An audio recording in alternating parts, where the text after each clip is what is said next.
আসসালামু আলাইকুম, welcome to another beautiful day in Tokyo. আজকে আমরা আরো একটা জায়গা ঘুরতে যাচ্ছি যেটার নাম হচ্ছে কামাকুরা। কামাকুরা যেতে কিন্তু টোকিও থেকে মাত্র 1 ঘন্টা সময় লাগবে। তো চলেন আমরা কামাকুরার দিকে রওনা দিই এবং কামাকুরাতে দেখার মতো কি কি আছে সবকিছু আপনাদেরকে দেখাবো। কামাকুরা কিন্তু এমন একটা ডেস্টিনেশন যেখানে আপনারা টোকিও থেকে ডে ট্রিপ দিতে পারবেন, ট্রেনে করেও যেতে পারবেন, আবার গাড়িতে করেও যেতে পারবেন। তো আমাদের সাথে যেহেতু সেলফ ড্রিভেন গাড়ি আমরা 2 দিনের জন্য নিছিলাম, তো আমাদের সাথে সেলফ ড্রিভেন গাড়ি আছে, আমরা গাড়িতে করেই যাবো। আমাদের যেতে 1 থেকে 1.5 ঘন্টা সময় লাগবে এবং আপনারা যদি সমুদ্র দেখতে চান তাহলে টোকিও থেকে কিন্তু বেস্ট প্লেস হচ্ছে কামাকুরা। কামাকুরাতে যেতে 1 ঘন্টা 12 মিনিট সময় লাগবে, 62 কিলোমিটার।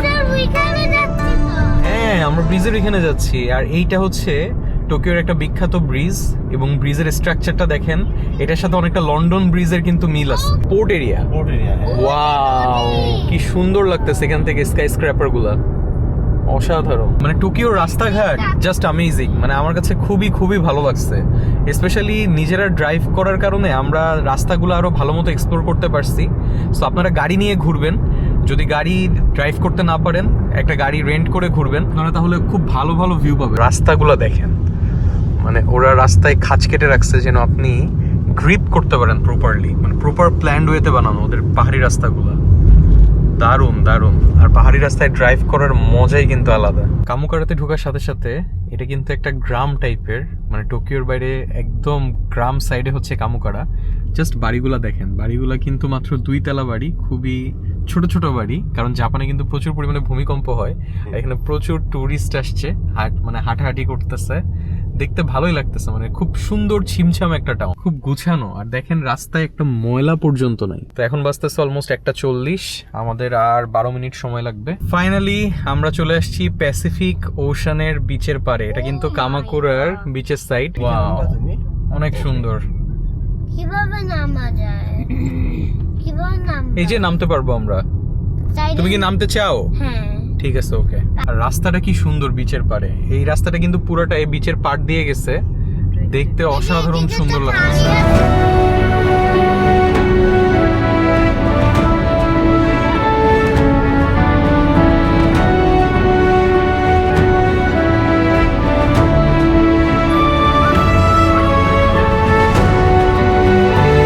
ফাইনালি আমরা চলে আসছি কামাকুরার হাসি টেম্পলের কাছে। আর এই যে আমাদেরকে পার্কিং এর জন্য কিন্তু এখানে একটা রিসিট দিছে, আমরা 2টা 6 এখানে এন্টার করছি। তো আপনাদেরকে আসলে সিস্টেমটা বলে দিই, 30 মিনিটের জন্য 300 টাকা করে নেয়। তো আপনি যদি 1 ঘন্টা রাখেন তাহলে 600 জাপানিজ ইয়েন লাগবে।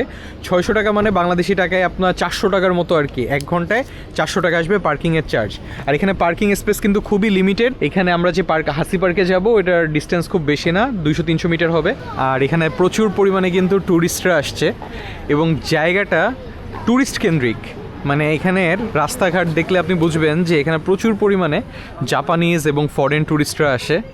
আর রাস্তার 2 পাশে কিন্তু প্রচুর পরিমাণে দোকানপাট আছে যেখানে এই ধরনের জিনিসপত্র বিক্রি করে। আর এটা কিন্তু জাপানের ফেমাস খাবার, যেটাকে বলা হয় উডন। আমরা এখন উডনটা ট্রাই করিনি, বাট আজকে ট্রাই করার ইচ্ছা আছে। আর আজকের ওয়েদারটা হচ্ছে মেঘলা।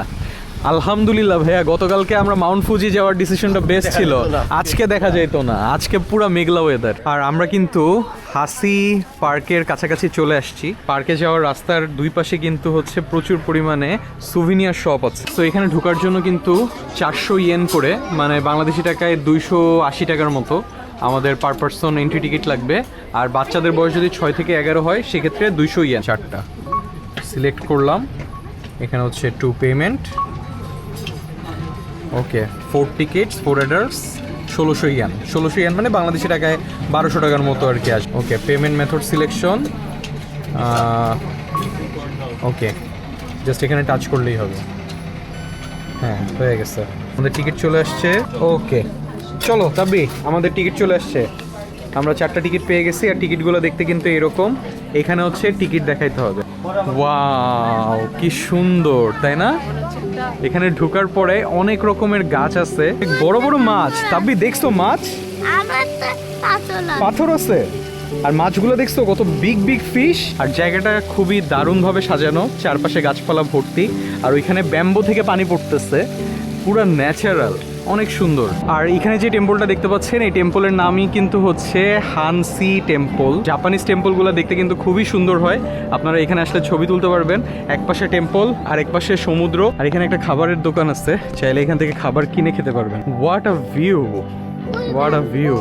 এইখান থেকে লিটারেলি পুরো কামাকুরা সিটি দেখা যায়, এবং এটা কিন্তু প্যাসিফিক ওশান। দেখছে এগুলো কিন্তু ব্যাম্বু গাছ, কত বড় ব্যাম্বু গাছ হয়। আজকে ওয়েদারটা একটু গ্লুমি, যার কারণে একটু ঘোলা লাগতেছে, বাট সানি ওয়েদার যদি থাকে তাহলে এখান থেকে অসাধারণ ভিউ পাওয়া যায়। আর যদি হাঁটতে হাঁটতে টায়ার্ড হয়ে যান, বসার জন্য সুন্দর জায়গা আছে এখানে। ফাইনালি আমরা চলে আসছি আমাদের কামুকারার সেকেন্ড স্পটে, যেটার নাম হচ্ছে শিচিরি গাহামা বিচ। ওয়াও ওয়াও ওয়াও, অস্থির। আর এখানে দেখেন উপরে প্রচুর পরিমাণে ঈগল উঠতেছে। বেসিক্যালি এই জায়গাটা কিন্তু হচ্ছে প্যাসিফিক ওশান। হ্যাঁ, এই যে নিচে হচ্ছে বিচ। যদি ওয়েদার ক্লিয়ার থাকতো এখান থেকে কিন্তু মাউন্ট ফুজির ভিউ দেখা যায়। দৌড় দৌড় দৌড়। তাপকে অনেক মজা পাইছে এখানে এসে।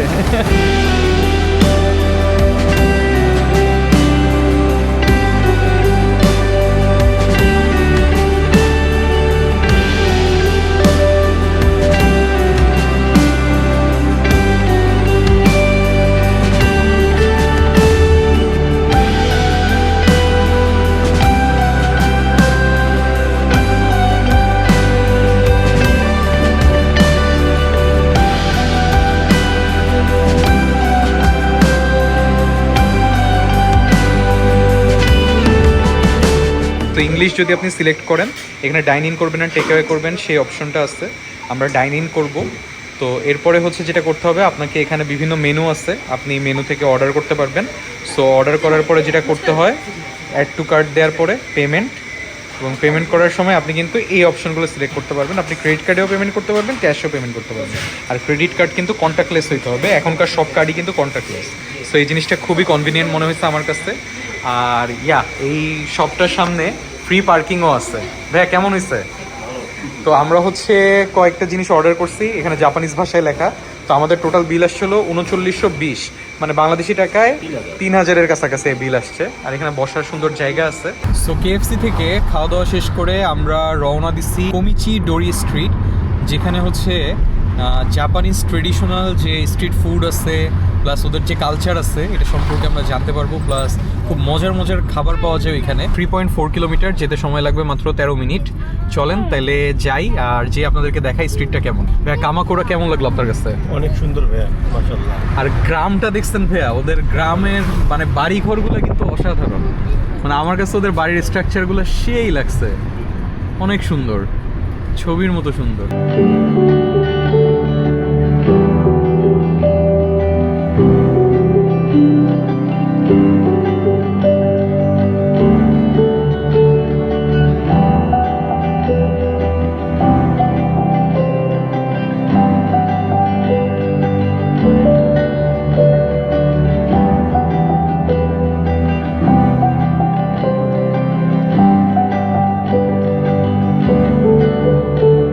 এটা হচ্ছে কোমিচি ডোরি স্ট্রিট। ছোট ছোট lantern light, traditional Japanese atmosphere, পুরো জায়গাটাই যেন মুভি সিনের মতো। দিনের টোকিও যতটা ফাস্ট, এই স্ট্রিটটা ঠিক ততটাই কাম। চারপাশে ছোট ছোট ইজাকায়া, লোকাল ফুড শপ আর জাপানিজ কালচারের একটা অথেন্টিক ফিল পাওয়া যায় এখানে। এখানে হাঁটতে হাঁটতে বারবার মনে হচ্ছিল টোকিও শুধু স্কাই স্ক্র্যাপার আর বিজি ক্রসিং এর শহর না, এই শহরের একটা নস্টালজিক দিকও আছে, যেটা হয়তো সবাই দেখতে পায় না। প্রতিটা ছোট দোকান, প্রতিটা ল্যান্টার্ন আর প্রতিটা গলির ভিতর লুকিয়ে আছে একটা আলাদা গল্প। আর অনেস্টলি জাপানের বিউটি শুধু ফেমাস টুরিস্ট স্পটে না, এমন র্যান্ডম ছোট ছোট স্ট্রিটের মাঝে আসল ম্যাজিকটা ফিল করা যায়। জাপানে আসলে একটা জিনিস সবাই চায়, আর সেটা হচ্ছে বিভিন্ন ফ্লেভারের কিটক্যাট। সো দেখেন এখানে কিন্তু স্ট্রবেরি ফ্লেভার, মাচা ফ্লেভার, গোল্ড ফ্লেভার, আরও অনেক ফ্লেভারের কিটক্যাট আছে।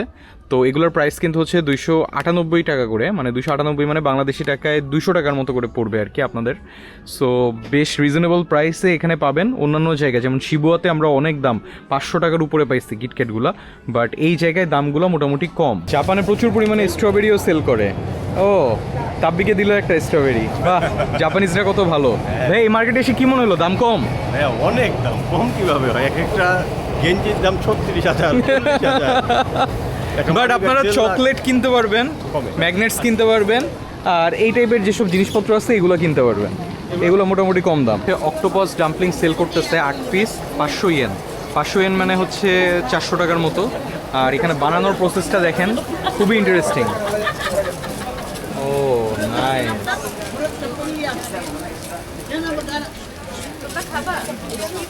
আরে বানানোর স্টাইলটা দেখছো? না, দেখতে আসলে দারুণ লাগতেছে ব্যাপারটা। সবচেয়ে ভালো লাগতেছে সবাই দেখেন এখানে কিন্তু দাঁড়ায় দাঁড়ায় খাওয়া দাওয়া করতেছে। এই যে অনেক মজা করে খাচ্ছে সবাই, মনে হচ্ছে মজা হবে। ফাইনালি আমাদের ডাম্পলিংস কিন্তু রেডি। আর এখানে 6 পিস ডাম্পলিংস আছে, আর সাথে এখানে সস টস আছে। আমরা সব কিছু অ্যাড করে নিছি। প্যানকেকের মতন, প্যানকেকের মধ্যে হাত দিয়েই খাই নাকি? খাও, ভাবি ট্রাই করো। Let's try.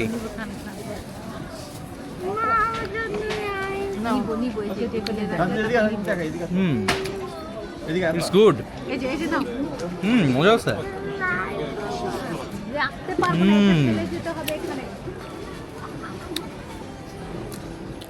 অক্টোপাস ডাম্পলিং অনেক মজা, কিন্তু সমস্যা হচ্ছে আমি আসলে চপস্টিক দিয়ে খাইতে পারি না, এই জন্য হাত দিয়ে খাচ্ছি। বাট সবাই দেখতেছি চপস্টিক দিয়ে খাচ্ছে।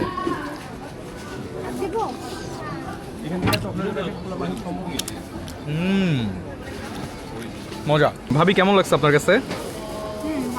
মজা। যারা সি ফুড পছন্দ করে তাদের কাছে ভালো লাগবে, মুখের মধ্যে জাস্ট গলে যায়।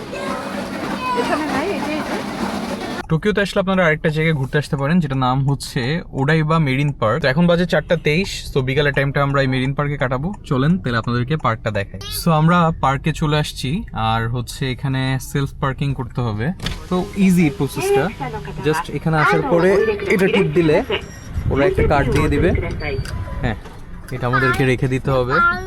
পাখি ঘুরতেছে। আর পার্কের কি সুন্দর view, wow, looks so nice. কেমন ভাই জায়গাটা? অনেক সুন্দর ভাইয়া।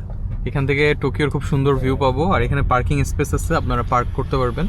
আমরা এখানে পার্ক করে ফেলি। আমরা এখন যে জায়গাটাতে আছি এটার নাম কিন্তু হচ্ছে ওদাইবা মেরিন পার্ক, এবং এই ওদাইবা মেরিন পার্ক কিন্তু টোকিও বে এলাকার একটা কৃত্রিম দ্বীপের অংশ। ওদাইবা নামটা কিভাবে আসছে এই বিষয়টা কিন্তু খুব ইন্টারেস্টিং।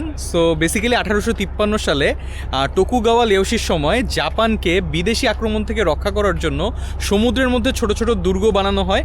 এই দুর্গগুলোকে বলা হয় হচ্ছে ডাইবা, আর এই ডাইবা নাম থেকে আসছে ওদাইবা।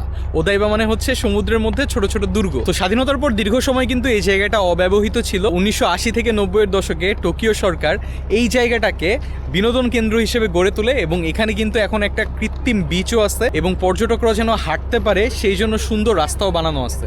সো এটা কিন্তু এখন টোকিওর অনেক বিখ্যাত একটা পর্যটন কেন্দ্র।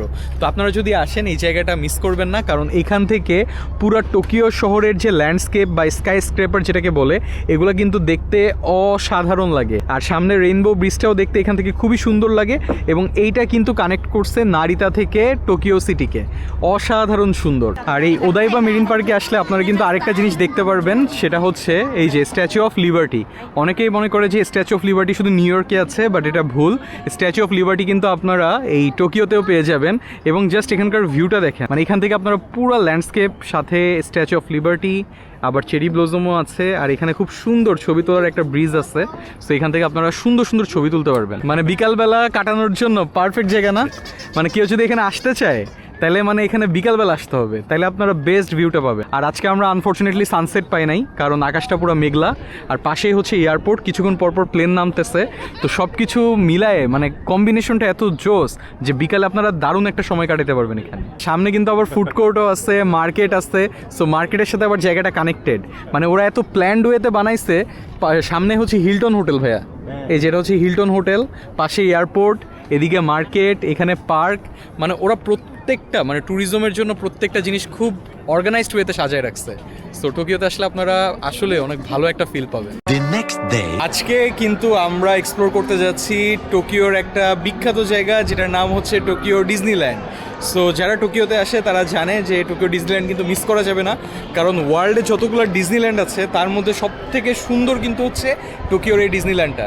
সো আমার পিছনে দেখতে পাচ্ছেন এটা হচ্ছে টোকিও ডিজনি রিসোর্ট। সো আপনি যদি চান আপনি কিন্তু এখানে থাকতেও পারবেন। আর দেখেন এটা কিন্তু বিশাল বড় ক্যাসেলের আদলে বানানো। তাব্বি, তুমি কি এক্সাইটেড? ইয়েস, আজকে তাব্বি এক্সাইটেড, কারণ তাব্বি জাপানে আসার আগে থেকে বলতেছিল যে ডিজনিল্যান্ড যাব।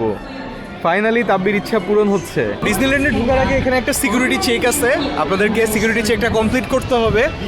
আর এখানে কিন্তু ওদের বিহেভিয়ার অনেক ভালো। পারমিশন নিচ্ছে যে চেক করবো কি। বাই দ্য ওয়ে, আমাদের কিন্তু টোকিও ডিজনিল্যান্ডে টিকিট পড়ছে পার পারসন $65 করে। আর আপনারা কিন্তু অবশ্যই আগে থেকে টিকিট কেটে রাখবেন, কারণ অনেক সময় যেটা হয় অতিরিক্ত ভিড়ের কারণে টিকিট পাওয়া যায় না। তো বেটার হচ্ছে যে আগে থেকে টিকিট কেটে রাখা। আর টিকিট কাটার জন্য এমআর ট্যুর অ্যান্ড ট্রাভেলসের সাথে যোগাযোগ করতে পারেন, তারা আপনাদেরকে টিকিট পারচেস করে দিবে। প্লাস এখানের যে পিক ড্রপ আছে সেটাও তাদের মাধ্যমে নিতে পারবেন, কোনো টেনশন নাই। এই যে এইখানে হচ্ছে আমাদের টিকিট চেক করবে, লেখা আছে টোকিও ডিজনিল্যান্ড।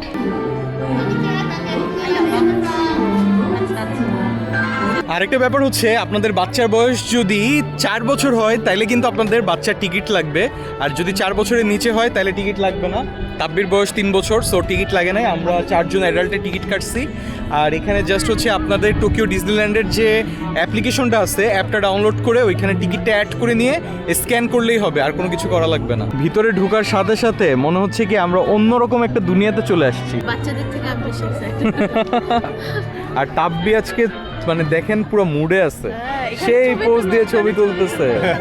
ছোটবেলায় কার্টুনে যে জায়গাগুলো দেখতাম আজকে মনে হচ্ছে সত্যি সেই গল্পের ভেতরে চলে এসেছি। এখানে ঢোকার পর থেকে পুরো জায়গাটার ভাইব অন্যরকম। চারপাশে ডিজনি মিউজিক, কালারফুল ডেকোরেশন আর মানুষের এক্সাইটমেন্ট সব মিলিয়ে যেন রিয়েল লাইফ ফেরি টেল। সবচেয়ে মজার ব্যাপার হচ্ছে এখানে মিকি মাউস থেকে শুরু করে অনেক ডিজনি ক্যারেক্টারের সাথে ছবি তোলা যায়। ছোটরা তো এক্সাইটেড থাকেই, অনেস্টলি বড়রাও এখানে এসে আবার ছোট হয়ে যায়। আর ডিজনিল্যান্ড মানেই countless rides, thrill ride, family ride, indoor adventure সবকিছুই আছে এখানে। তবে একটা জিনিস মাথায় রাখতে হবে, প্রায় সব পপুলার রাইডের ওয়েটিং টাইম অনেক বেশি, কখনো 1 ঘন্টা, কখনো তারও বেশি। তাই এখানে আসলে পুরো দিন হাতে নিয়ে আসাই বেস্ট, কারণ একদিনেও সব এক্সপ্লোর করা অনেস্টলি কঠিন। টোকিও ট্রিপে যদি এমন একটা জায়গা এক্সপিরিয়েন্স করতে চান যেখানে ফান, নস্টালজিয়া আর ম্যাজিক্যাল ভাইব একসাথে পাওয়া যায়, তাহলে টোকিও ডিজনিল্যান্ড অবশ্যই বাকেট লিস্টে রাখা উচিত। তো ঢোকার পথেই কিন্তু আপনারা ডিজনি থিমড অনেকগুলো রেস্টুরেন্ট পাবেন, আর এগুলো কিন্তু হচ্ছে এক একটা রেস্টুরেন্ট। তো সবাই লাইন ধরে ভিতরে যাচ্ছে খাওয়া দাওয়া করার জন্য। ওয়াও! আর সামনেই হচ্ছে সেই বিখ্যাত প্যালেসটা, প্যালেস স্ট্রাকচারের গেট, যেটার সামনে সবাই ছবি তুলে। প্রচুর পরিমাণে মানুষ আসছে, বাট আমরা উইকডেজে আসছি, যার কারণে মানুষ তুলনামূলক কম। আপনারা চেষ্টা করবেন উইকডেজে আসার জন্য, তাহলে ভিড়টা কম পাবেন। পিনোকো, ফারিন কিন্তু প্রচুর পরিমাণে কার্টুন দেখে, সো কার্টুনের ক্যারেক্টারগুলো চিনে। কোনটা ওইটা? হাফ প্যান্ট পরা।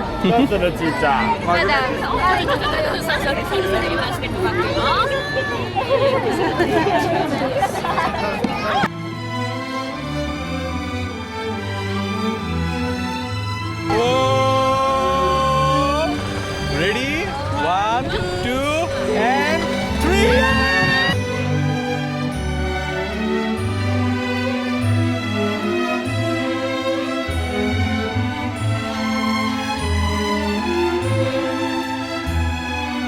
এই জিনিসটা দেখার জন্য সবাই ডিজনিল্যান্ডে আসে। আসো আসো আসো।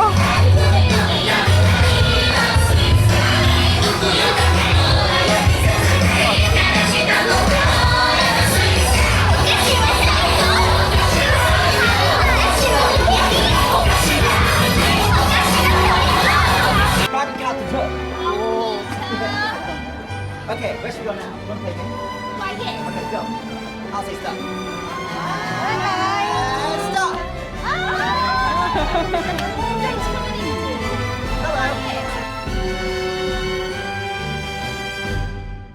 সারাদিন টোকিও ডিজনিল্যান্ডে কাটানোর পরেও মনে হচ্ছিল এনার্জি এখনো শেষ হয়নি, তাই রাতে আমরা চলে আসলাম জাপানের খুব পরিচিত আর হ্যাপেনিং একটা জায়গা, শিন ওকুবো। চারপাশে নিয়ন লাইট, মানুষের ভিড়, Korean and Asian food shop. সবচেয়ে ভালো লাগার বিষয় হচ্ছে এখানে বাংলাদেশি আর হালাল গ্রোসারি শপও পাওয়া যায়। বিদেশের মাটিতে হঠাৎ বাংলা লেখা সাইনবোর্ড দেখলে একটা অন্যরকম ফিলিংস কাজ করে। আমরা কিছু চাল, ডাল আর দরকারি গ্রোসারি কিনে নিলাম, কারণ যেহেতু এয়ারবিএনবিতে থাকছি, নিজেদের হাতে রান্না করে খাওয়ার এক্সপিরিয়েন্সটা মিস করতে চাই না। জাপানে এয়ারবিএনবি নেওয়ার সুবিধা কি দেখেন, আমরা কিন্তু আজকে এই যে ডিম কিনে নিয়ে আসছি, তারপরে হচ্ছে খিচুড়ি রান্না করার জন্য চাল, তারপরে হচ্ছে এলাচ, সবকিছু নিয়ে আসছি। কি ফারিন, কেমন লাগতেছে জাপানে এসে রান্না করতে? ভালোই। একে বলা হচ্ছে পিওর বাঙালি। এক্স্যাক্টলি, কালকে হচ্ছে 14ই এপ্রিল। সো পহেলা বৈশাখ যেহেতু, so আমরা চিন্তা করলাম যে একটু বাঙালি খাবার খাই, আর যেহেতু এয়ারবিএনবি আছে, এয়ারবিএনবিটাকে একটু কাজে লাগাই। তো এয়ারবিএনবির এখানে কিন্তু আমাদের সব হাঁড়ি পাতিল দেওয়াই ছিল, আমরা জাস্ট ইনগ্রিডিয়েন্টস গুলো কিনে আনছি, আর ফারিন এখন রান্না করতেছে, দ্য মাস্টার শেফ। এখানে কিন্তু ওভেন, ফ্রিজ সবই আছে। তো আপনারা যদি এয়ারবিএনবি নেন এই সুবিধাটা পাবেন, নিজেদের মতো করে যদি কখনো খেতে ইচ্ছা হয় তাহলে রান্না করে খেতে পারবেন। আর এই যে দেখেন জাপানিজ বেগুন, জাপানিজ পেঁয়াজ সবই কিন্তু আমরা নিয়ে আসছি। আর এগুলো কিন্তু আপনারা পাবেন হচ্ছে হালাল স্টোরে, রাইট? আপনারা জাস্ট গুগলে সার্চ করবেন যে হালাল গ্রোসারি শপ, তো আপনার লোকেশনের কাছে যে গ্রোসারি শপ থাকবে ওইখান থেকে আপনারা এগুলো কিনতে পারবেন। আর এগুলোর দাম খুব একটা বেশি না, যেমন আমরা আজকে যে তেলটা কিনছি এই তেলের দাম নিচে হচ্ছে বাংলাদেশি টাকায় 300 টাকার মতো, 300 সামথিং আর কি। সো লাগতো না, হ্যাঁ লাগতো না যদিও, বাট আমরা নিয়ে আসছি, বেগুন ভাজা টাজা খাবো, সবকিছু মিলায়। বাই দ্য ওয়ে, এই যে যেটা বলতেছিলাম, আমরা এই যে ডাল কিনে নিয়ে আসছি। ডালের দাম ছিল মনে হয় কত, 200 টাকা সামথিং, না না 300 ছিল। 300 ছিল, মানে বাংলাদেশি টাকায় 200 টাকা। আর দেখেন এখানে কিন্তু চাষির চিনিগুড়া ছাওলা পাওয়া যায়। তো আপনারা এখানে সবকিছু পাবেন। এটার দাম নিচ্ছে 900 জাপানিজ ইয়েন, হ্যাঁ বাংলাদেশি টাকা এটা 700 সামথিং পড়ছে আমাদের, এটার দাম একটু বেশি পড়ছে, বাকি সবকিছুর দাম অ্যাজ ইউজুয়াল এখানে। আর এখানে ভাতের চালটা দেখতে অনেকটা এরকম, আমরা ভাতের চাল কিনছিলাম প্রথম দিন, তো এটা আবার এখানকার স্টিকি, হ্যাঁ এটা হচ্ছে তাব্বির জন্য আর কি। হলুদের গুঁড়া, মরিচের গুঁড়া সবই কিন্তু নিয়ে আসছি। না নিয়ে আসছি বলতে সাথে করে না, হ্যাঁ এগুলো কিন্তু আপনারা, বাই দ্য ওয়ে জাপানে কিন্তু রেস্ট্রিকশন আছে, আপনারা চাল ডাল কোনো কিছু আনতে পারবেন না, সবকিছু আপনাদেরকে এখানে কিনতে হবে, তো এই ব্যাপারে সাবধান থাকবেন। ফাইনালি আমাদের খিচুড়ি কিন্তু রেডি, এই যে গরম গরম ধোয়া ওঠা খিচুড়ি, আর সাথে এখানে কিন্তু হচ্ছে বেগুন ভাজা। বাই দ্য ওয়ে আমরা এই স্যামন মাছটা হলো র কিনে আনছিলাম, 2 পিসের দাম ছিল 400, মানে বাংলাদেশি টাকায় 300 টাকার মতো, which is very হ্যাঁ cheap। মানে মোটামুটি অনেক চিপ। আর জাপানিজরা কিন্তু প্রচুর স্যামন মাছ খায়, তো আমরা জাস্ট হলুদ মরিচ দিয়ে এটাকে মাখায় এখন ভাজি করে খাবো। তাব্বি তুমি কি করতেছো? ময়লা খেলতেছি। ময়লা খেলতেছো? হ্যাঁ কেমন লাগতেছে ভাই অনেক মজা। জাপানে এসে খিচুড়ি, দেশি খাবার, সেইটাই। তাও আবার কালকে পহেলা বৈশাখ। হ্যাঁ। পহেলা বৈশাখ পার্টি হয়ে যাচ্ছে একটা। আসলে বাংলাদেশে বসে খিচুড়ি খাইলেও এরকম স্বাদ লাগে না যতটা না দেশের বাইরে বসে খিচুড়ি খাইলে স্বাদ লাগে। শ্রীলঙ্কাতেও খাইছি, লন্ডনেও খাইছি, এখন আবার জাপানেও খাচ্ছি, মানে প্রত্যেক দেশে আমরা একটা খিচুড়ি পার্টি করি, এটা আমাদের একটা ট্রেডিশন টাইপ হয়ে গেছে, অ্যান্ড খুবই ভাল লাগে। খিচুড়িটা আসলে অনেক মজা হয়েছে। Thank you Farin. Too good. Finally আজকে আমরা চলে যাচ্ছি বাংলাদেশে। ভাইয়া কেমন ছিল আমাদের এই স্টেটা? অসাধারণ। আর যদি আপনারা জাপানে আসেন আপনি কি সাজেস্ট করবেন, হোটেলে থাকার জন্য নাকি এরকম অ্যাপার্টমেন্টে থাকার জন্য? অ্যাপার্টমেন্ট থাকাটা বেটার, কারণ হচ্ছে এখানে কিচেন থেকে শুরু করে, স্পেশালি আপনারা যদি বাচ্চা কাচ্চা থাকে, ফ্যামিলি সহ আসেন বা ফ্রেন্ড সহ আসেন, এরকম অনেক সময় হইতে পারে যে আসলে রাত্রেবেলা খিদা লাগে। আমরা যেরকম লেট নাইটে কিন্তু রান্না করে খাওয়া দাওয়া করছি। জাপানে একটা ব্যাপার হচ্ছে কি, এখানে সবকিছু 9টার পরে অফ হয়ে যায়, সো আপনার 9টার পরে এখন খাবার দাবার বা রেস্টুরেন্ট ম্যাক্সিমামই বন্ধ হয়ে যায়। আমাদের এই এয়ারবিএনবিটা কিন্তু খুবই ভালো ছিল, তো আপনারা এখানে 8 জনের মতো থাকতে পারবেন। আরেকটা ব্যাপার হচ্ছে যে নর্মালি অন্যান্য দেশে ভাই চেক ইন আর চেক আউট টাইমটা কিন্তু ডিফারেন্ট, জাপানের থেকে ডিফারেন্ট। জাপানে হচ্ছে চেক ইন বিকাল 4টায় আর চেক আউট হচ্ছে সকাল 10টায়। আর অন্যান্য দেশে হলো 2টার দিকে চেক ইন থাকে আর চেক আউট থাকে 11টা 12টার দিকে। তো এটা একটু খেয়াল রাখবেন, জাপানে আপনাদেরকে সকাল 10টার মধ্যে কিন্তু চেক আউট করতে হবে, আদারওয়াইজ ফাইন দিতে হবে। তাব্বি মজা পাইছো জাপান? বাই বাই দিয়ে দাও জাপানকে। So thank you so much for watching this Japan blog. আশা করি আপনারা যে ধরনের ইনফরমেশন চান জাপান ট্রাভেল করার জন্য সব ইনফরমেশন পাইছেন। আর আপনাদের সাথে দেখা হবে নেক্সট কোনো দেশের নতুন কোনো ভ্রমণ গল্প নিয়ে। জাপানের ভিডিও কেমন লাগছে কমেন্টে জানাইতে কিন্তু ভুলবেন না। আর যারা এখন আমার চ্যানেলে সাবস্ক্রাইব করেন নাই প্লিজ সাবস্ক্রাইব করে দিন। আর অবশ্যই কমেন্টে জানাবেন যে আপনাদের ব্লগটা কেমন লাগছে। আমি আপনাদের প্রত্যেকটা কমেন্ট পড়ি এবং প্রত্যেকটা কমেন্টে রিপ্লাই দেওয়ার চেষ্টা করব। এবং আপনারা যদি কমেন্ট করেন আমি আরও মোটিভেশন পাবো এবং আরও সুন্দর সুন্দর ভিডিও আপনাদের জন্য নিয়ে আসবো ইনশাল্লাহ। সো দেখা হচ্ছে নেক্সট ভিডিওতে, সে পর্যন্ত সবাই ভালো থাকুন, সুস্থ থাকুন, dream big, fly high, take care, bye bye, signing off from Tokyo, Japan. আল্লাহ হাফিজ।